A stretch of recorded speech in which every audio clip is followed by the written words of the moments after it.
How to fix Facebook dating not showing. In today's video guys, I will show you how to fix this problem on your Facebook. Just watch this video till the end. So first you have to go and open the settings of your phone. After this, open apps option. Here on apps option you have to search for Facebook.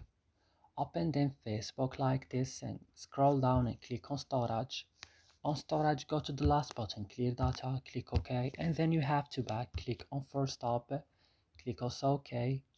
And now guys, what you should do, you need to do, you have to go to notifications option, you have to disallow it and allow it again, and after this your problem will be solved. So I hope this video is helpful for you. Don't forget to like, subscribe in our channel. See you in another video.